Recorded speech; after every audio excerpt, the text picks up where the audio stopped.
Hi guys, just been looking at the medal from the Tarawera Ultramarathon, 102 kilometers or 103.5 what it was. How are we all doing? In this video I'm going to dive a little bit deeper into race day. I know there was that last video here on the channel, guys, where I did indulge a little bit. It was a long video. I do apologize for that. Rather than cut it, I thought I'd just let it run its full course, a blow by blow of the actual race day. I thought it's going to be good for me to have something to look back on in future years. If you did watch some of it, if you did watch all of it, I really do appreciate you watching that video. That means a lot to me. What you didn't see in that last video, guys, was I met my goal, and my only goal was to make it to the finish line and finish with a smile on my face. I think I did that. Yeah, I had some struggles throughout the event. You know, I went through stages of thinking I'm not going to be able to run anymore because my legs were just so beat up. I did spend some time in the medical tent after finishing, so I'm going to explain what happened there. My food, my hydration, rookie errors, I guess you could say, that I did make during the race and also in the lead up to race day. And if there's anything that I would have done differently in preparation for the Tarawera Ultramarathon 102 kilometre trail race. Let's take a deep dive into my race.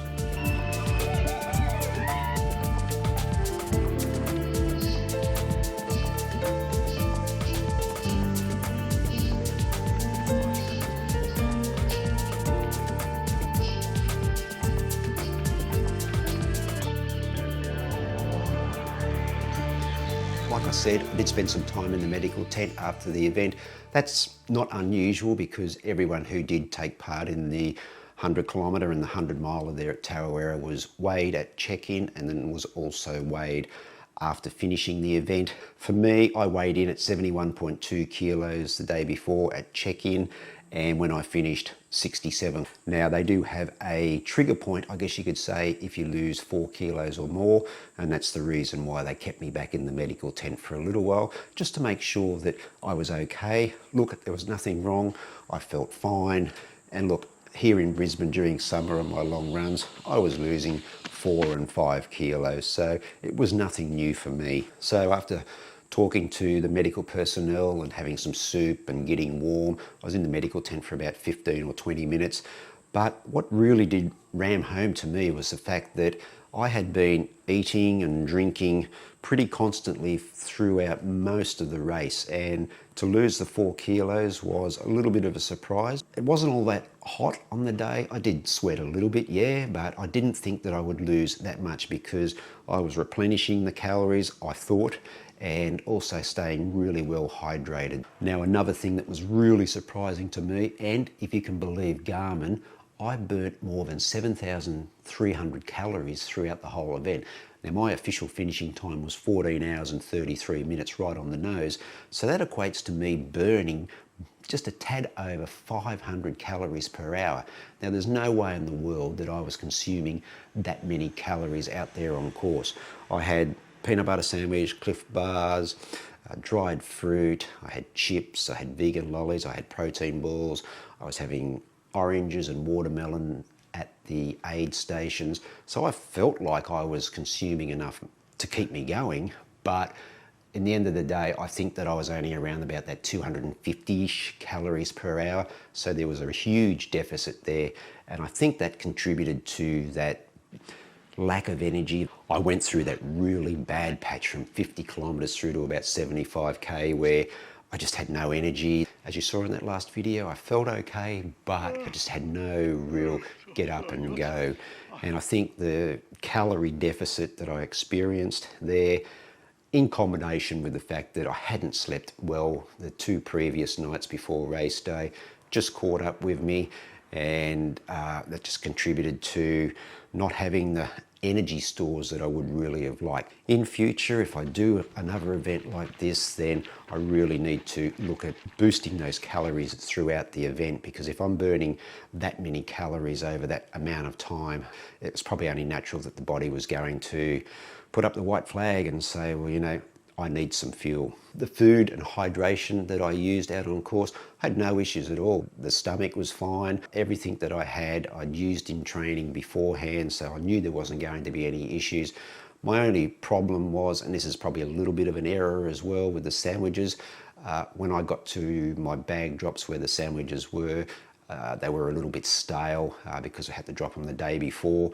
So that meant it was just a little bit chewy, and after a number of kilometres trying to chew and consume stale bread wasn't real easy. So I was finding myself eating and throwing some water down at the same time just to get it down. So that's something I would look at in future. The other thing too is that I only consumed 2 GU energy gels throughout the whole race. Had the first one at about 50 kilometres when I was starting to feel a little bit ordinary, and then had another one between 75 and 85k where I just sipped on it for that 10-kilometre period. Now, I would probably look at having more gels and a little bit earlier in future. This time around, I just didn't want to have the gels too early, mainly because in marathons, I have got to the later stages of a marathon and the stomach just hasn't really appreciated having the gels. So I didn't want to have gels too early at Tarawera because I didn't want to run the risk of the stomach being upset and then not being able to eat food, which would have just really compounded the problem that I did have at that 50-kilometre mark even more. The Pure Sport hydration I had no issues with. I carried it with me. I topped up at all the aid stations. I had 1 bottle of water, 1 bottle of Pure Sport hydration, the lemon mix. Now, I drank pretty constantly throughout the whole event. At each aid station I was out of the hydration, so I reckon I've consumed somewhere between 8 to 10 litres of hydration throughout the event. Now, I don't think I could have consumed any more. I felt well hydrated. I did make some errors on race day, the main one being that I had the wrong drop bag for the wrong drop aid station, if that makes sense. What I had for my last drop bag actually came at my first drop bag station, and in that last drop bag I had planned to maybe change shoes. When I picked up my drop bag at the first aid station after 28 kilometres, opened the bag, you can probably see here there's a little bit of a oh no on my face when I opened it up and I saw the shoes there, and I've gone, oh, I've mixed the wrong bags, oh, what am I going to do?